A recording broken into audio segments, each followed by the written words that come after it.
So maliwanag po ang bahaging ito na ang Diyos na tinutukoy sa unang utos na kinikilala ni Moises at ng bansang Israel, ito po ay ang Diyos Ama. Ngayon kung susukatin natin ang iba't ibang mga sekta o relihiyon, natutupad ba nila yung unang utos na huwag magkakaroon ng ibang Diyos maliban kay Jehovah o sa tunay na Diyos? Kamusta naman yung ating mga kakilala na ang paniniwala na ang Ama lamang ang iisang tunay na Diyos, subalit sinasamba naman nila ang ating Panginoong Hesukristo? Natutupad ba nila yung unang utos na huwag magkakaroon ng ibang mga Diyos sa harap ko? Ang sagot ay hindi po, sapagkat kikilalanin mo na lamang na ang Ama ang iisang tunay na Diyos, bakit naman sasamba ka pa ng isang persona maliban pa sa Ama? Ito'y maling pagkaunawa lamang sa aklat ng Pilipos, Kapitulo 2, talatang 9 hanggang 11. Sapagkat nung ipinakilala ni Kristo na ang Ama ang iisang Diyos na tunay, kasabay nito ipinahayag niya rin na, ang sabi niya, sa Panginoon mong Diyos, sasamba ka, siya lamang ang iyong paglilingkuran. Ibig sabihin, yun palang paniniwala na ang Ama ang iisang tunay na Diyos, ito ay katumbas na ang Ama lamang dapat ang iyong sasambahin. Kaya sa bagay na ito, hindi rin po nakasusunod yun pong mga kababayan natin na naniniwala na ang Ama ang iisang Diyos na tunay, subalit sumasamba naman sa Panginoong Hesukristo. Yun pong mga nagpapakilala na lingkod daw ni Jehovah, na kung saan si Jehovah lang ang kanilang kinikilala at sinasambang Diyos. Nakatutupad po ba sila? Ang sagot ay hindi rin po. Sapagkat sa Biblia, ang iisang Diyos na dapat paglingkuran at sambahin, siya po yung Diyos na makapangyarihan sa lahat. Siya rin po ang lumikha ng langit at ng lupa. Samantalang yung mga nagpapakilalang lingkod daw ni Jehovah, na kumikilala at sumasamba lamang kay Jehovah, kapansin-pansin na bukod kay Jehovah, creator din nila ang ating Panginoong Hesukristo. Ibig sabihin, meron silang isang Diyos, pero dalawa yung kanilang creator. Ito po ay labag sa Biblia. Kung kikilalanin mo na si Jehovah lamang ang iisang tunay na Diyos na dapat paglingkuran at sambahin, dapat kikilalanin mo yung kanyang katangian bilang makapangyarihan sa lahat. Kasi po, mga minamahal, hindi po kailangan ni Jehovah o ng Diyos ng katulong sa paglikha. Kung babalikan natin yung record ng creation sa aklat ng Genesis, mapapansin na sa pamamagitan lamang ng salita ng Diyos, nalilikha niya ang lahat ng bagay. Maliban sa tao na binigyan talaga ng kakaibang effort ng ating Panginoon Diyos, nilalang ng Diyos ang lahat ng bagay sa pamamagitan lang ng kanyang salita.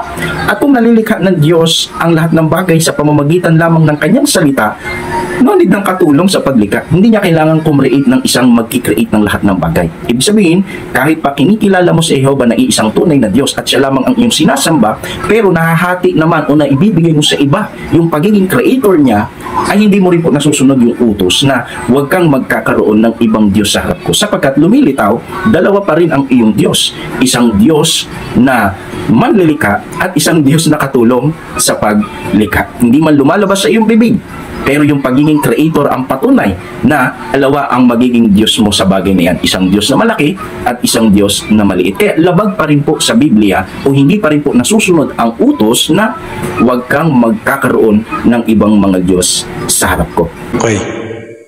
Dito napansin naman natin na yung kulang unti-unti na hayag ang kalagayan ni itong ating kaibigan ito, dati nating kapatid na si Raymond Caday. Nakikita ko ngayon na hindi lamang abortion yung kanyang nilalabanan sa Seventh-day Adventist, kundi marami ng doktrina. Katulad nito, binibintangan niya ngayon itong mga kagaya natin na Seventh-day Adventist na tayo ay lumalabag dun sa unang utos ng Diyos. Sa aklat na Exodo Kapitulo 20, ang talatay 3, na huwag kayong magkakaroon ng ibang mga Diyos sa harap ko. Na ayon sa kanya, ay dahil ang Ama lamang yung Diyos, ayon sa kanya, wala namang nakalagay doon ang Ama lamang doon sa Exodo 23. Ang sabi ron ay, huwag kayong magkaroon ng ibang mga Diyos sa harap ko. Kapag ka raw sinamba mo rin si Kristo, ay ikaw ay nagkakasala. Ibig sabihin, si Ginoong Raymond Caday ay hindi na naniniwala na ang ating Panginoong Hesukristo ay Diyos. Kaya nga, sa kanya ay kasalanan ang pagsamba sa ating Panginoong Hesukristo. Nalalabag natin yung unang utos na huwag kang magkakaroon ng ibang Diyos sa harap ko. Yun ang kanyang gustong ipaunawa. Paano magiging kasalanan at paglabag dun sa unang utos?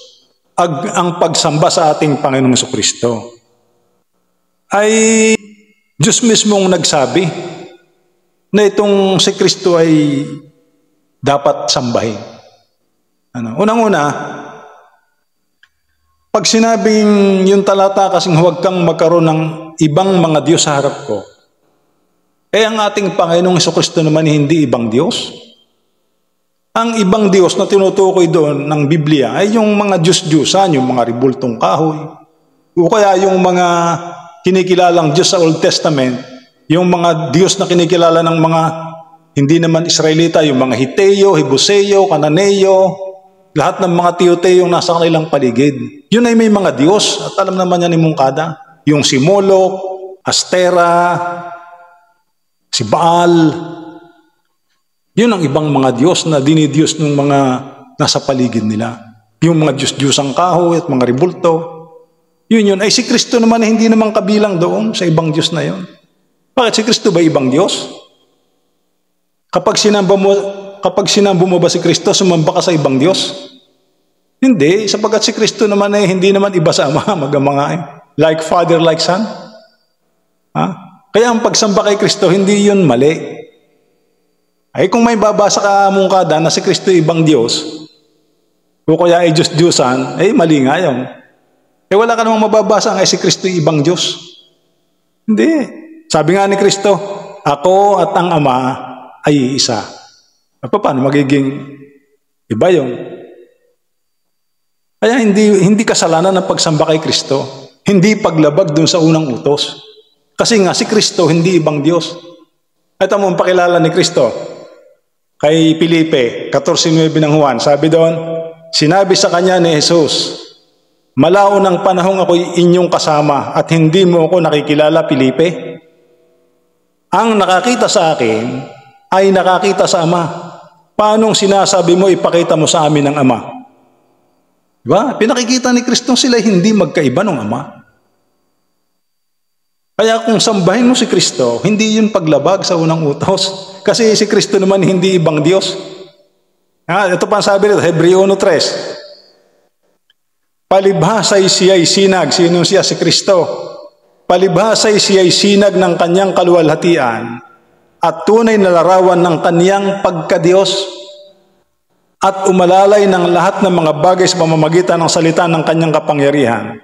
Nang kanyang magawa na ang paglilinis ng mga kasalanan ay lumuklok sa kanan ng karangalan sa kaitaasan. Sa English, who being the brightness of His glory and the express image of His person. Ay hindi ka iba. Hindi yun iba sa Ama. Tama? Express image of His person. Sino yung isa tinutukoy? Yung Ama.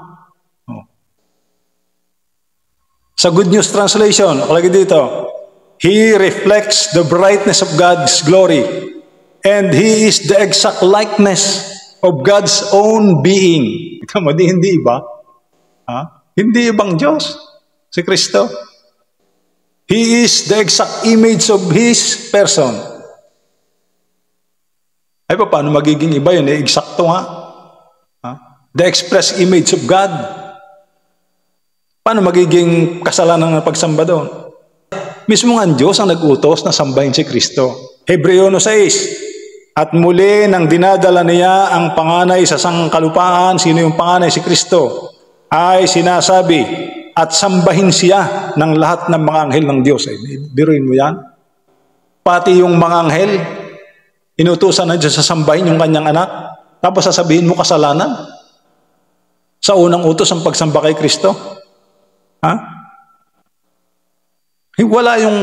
Walang mali doon.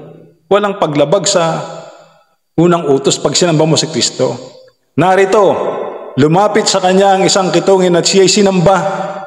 Sinamba rin.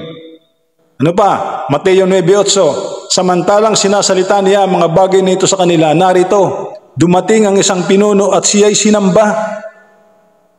Sumamba rin. Mapakadaming sumamba sa ating Panginoong Hesus. Oh? 15:25, datapwat lumapit siya at siya'y sinamba niya. Nang magkagay lumapit sa kanya ang ina ng mga anak na lalaki na si Zebedeo, nakasama ang kanyang mga anak na lalaki na siya'y sinamba at hinihiling ang isang bagay sa kanya.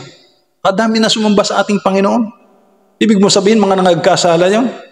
Narito siya'y sinalubong ni Jesus na nagsasabi, mga gala kayo. At sila'y nagsilapit at niyakap ang kanyang mga paa at siya'y sinamba. Kahit yung mga Maria sumambay, yumaka pa sa paa ng ating Panginoon. Ay paano sasabihin mong yung mga alagad, datapwat nagsiparon ng 11 alagad sa Galilea, sa bundok na sa kanila tinuro ni Jesus. At nang siya'y kanilang makita, ay kanilang sinamba siya. Napakadami niyan na nagsisamba sa ating Panginoon. Sumagot si Tomas, 20:28, at sa kanya sinabi, Panginoon ko at Diyos ko. Oh. Ay yung 11 sumamba, ari naman si Tomas ay nagsabi pa ng Panginoon ko at Diyos ko. Oh, yung lalaking merong karumal-dumal na espiritu, at pagkatanaw niya sa malayo kay Jesus ay tumakbo at siya'y kanyang sinamba. Napakarami sumamba sa ating Panginoon. Kaya hindi po pwedeng sabihin mong mali ang pagsamba sa ating Panginoon. 9:38 ng aklat ng Juan, at sinabi niya, Panginoon, sumasampalataya ako, at siya'y sinamba. Yung bulag na pinagaling, sumamba rin. Ay anong ibig mo sabihin? Paanong sasabihin mong kasalanan ng pagsamba sa ating Panginoon at paglabag dun sa unang utos? Si Kristo, hindi ibang Diyos. Kaya nga hindi kasalanan ang pagsamba sa Kanya. Therefore, kung ikaw may pakikitang sinasabi ng Biblia si Kristo ay ibang Diyos, dahil ang utos din, huwag kang magkaroon ng ibang Diyos sa harap ko. Ay iba ba si Kristo sa Ama? Hindi naman. Like Father, like Son nga. He is the exact image of God's own being. Ay, napakadaming talata paanong sasabihin mong... Kaya, alam mo, mungkada, sinasabi mo lang na si Moises o sila ay monotheism. Ang ipinakilala, sabi mo pa, ang ipinakilala ni Moises na Diyos ay isa ang Ama lamang. Saan may talata bang gano'n na ang ipinakilala ni Moises ay ang Ama lamang? Ay kung ito, alam mo naman ikaw ay dating Adventist. Genesis 1:1. In the beginning, God created the heaven and the earth. Sino yung God doon? Ang Ama lang ba yun? Sabi doon sa Hebrew, Elohim. Ay, anong Elohim? Singular meaning, intensive plural. Ay, di more than one. Yung God doon naman lalalang. Ay, sino yung God doon naman lalalang? Yung Ama. Kasama doon ng anak. Bakit sasabihin mo ngayong kasalanan ng pagsamba sa anak? Kasi hindi yun Diyos. Hindi yun kasama sa paglalang. Ay, Elohim nga yun. Sino doon?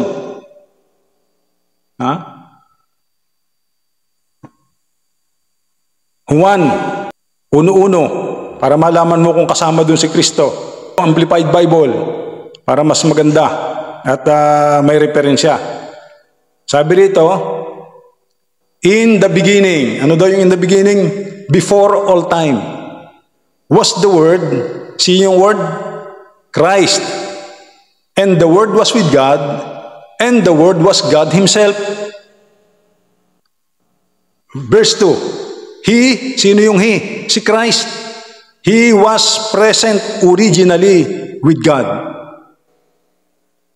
In the beginning. Kailan yung in the beginning? In the beginning, God.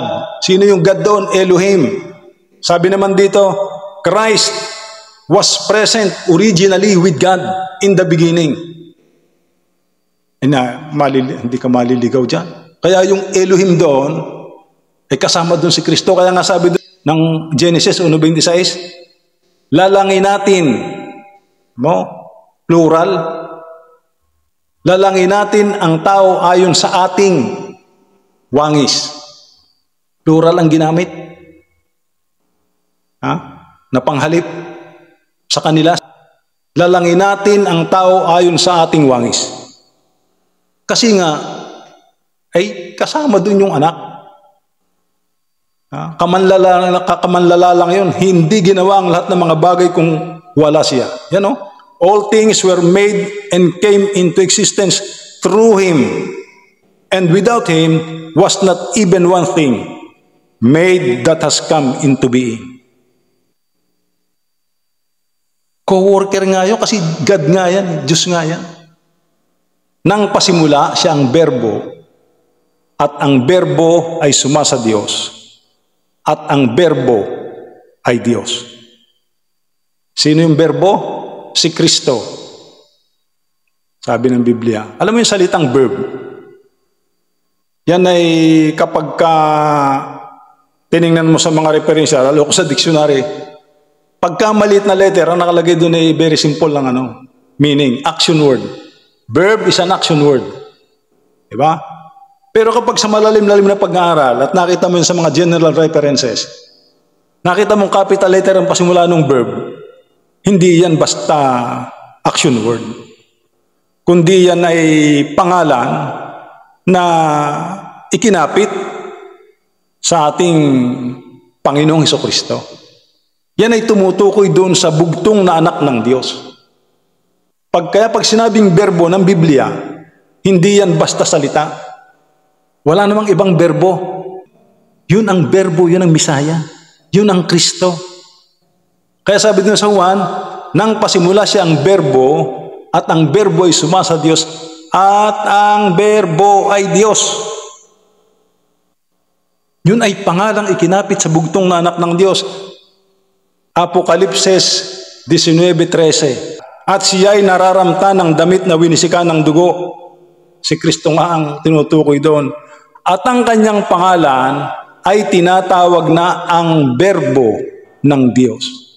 Si Kristo nga yun. Kaya nga ang berbo o si Kristo ay Diyos. Kaya yun ay marapat sambahin. Hindi kasalanan ng pagsamba kay Kristo. Mali yung itinuturo mo. Hindi paglabag sa unang utos yung pagsamba sa ating Panginoong Hesus sapagkat si Kristo ay Diyos. Bugtong na anak ng Ama. At sila ay hindi magkaiba. Kaya nga, huwag mong isali yun doon sa mga ibang mga Diyos. Magiging kasalanan na yun kung si Kristo ibibilang mo doon sa ibang Diyos. Wala naman sinasabing Biblia na si Kristo ay ibang Diyos. Kung meron ka namang mabasa o kaya Diyos-Diyosan. Pag sinabing si Kristo ay Diyos-Diyosan, mali nga sambahin. O kaya may nabasa ka sa Biblia si Kristo ay ibang Diyos, di mali nga sambahin. Hindi iba sa Ama. Christ is the exact image of God's own being. Ako at ang Ama ay isa. Sabi niya kay Felipe, malaw nang ako yung kasama, hindi mo ko nakikilala. Ang nakakita sa akin ay nakakita sa Ama. Ba't hahanapin mo pa ang Ama? Bakit mo sasabihin kasalanan ng pagsamba kay Kristo? Pag sinamba mo si Kristo, sinamba mo rin ang Ama. Hindi yun paglabag. 5:20, nalalaman natin na naparito ang anak ng Diyos at tayo'y binigyan ng pagkaunawa upang ating makilala siya na totoo. At tayo'y nasa Kanya na totoo sa makatuwid ay sa Kanyang anak na si Hesukristo. Ito ang tunay na Diyos at ang buhay na walang hanggan. Hindi naman Diyos yung tunay na Diyos. Kaya hindi mali ang pagsamba doon. Pilipos 2:6 hanggang 10, yung sinasabi mo na mali ang unawa, ikaw ang mali ang unawa dito. Kahit siya ay likas at tunay na Diyos, si Kristo yun, likas at tunay na Diyos, hindi niya ipinagpilitang manatiling kapantay ng Diyos. Sa halip, kusa niyang hinubad ang pagiging kapantay ng Diyos at naging katulad ng isang alipin. Ipinanganak siyang tulad ng mga karaniwang tao. At nang si Kristo'y maging tao, nagpakumbaba siya at naging masunurin hanggang kamatayan, maging ito man ay kamatayan sa krus. At dahil dito, siya'y lubusang itinaas ng Diyos at ibinigay sa Kanya ang pangalang higit sa lahat ng pangalan. Sa gayon, sa pangalan ni Jesus, ay luluhod at magpupuri ang lahat. Sasabihin mo na may kasalanan ng pagsamba, yan o. At dahil dito'y luluhod at magpupuri ang lahat ng nasa langit, nasa lupa, at nasa ilalim ng lupa. Kaya alam mo, Ginoong Kadang, nakikita ko ngayon, kung merong nagkakamali at hindi nakakasunod sa kautusan ng Diyos, ay ikaw yon. Kasi nga, iba yung Kristo mo ngayon eh. Yung Kristong pinaglilingkuran mo ngayon ay hindi yung Kristong sinasabi ng banal na kasulatan. Kasi yung Kristong sinasabi ng banal na kasulatan ay hindi kasalanan ng pagsamba doon. Walang nilalabag na unang utos ng Diyos kung sambay ng Panginoong Jesucristo na tinutukoy ng Biblia. Sa katunayan ay sinamba ng maraming mga tao. Sinamba ng mga alagad. At hindi naman yung nagkasala. Nakagaya ng Kristong pinaglilingkuran mo ngayon, na sabi mo, ang pagsumamba diyan ay paglabag sa unang utos.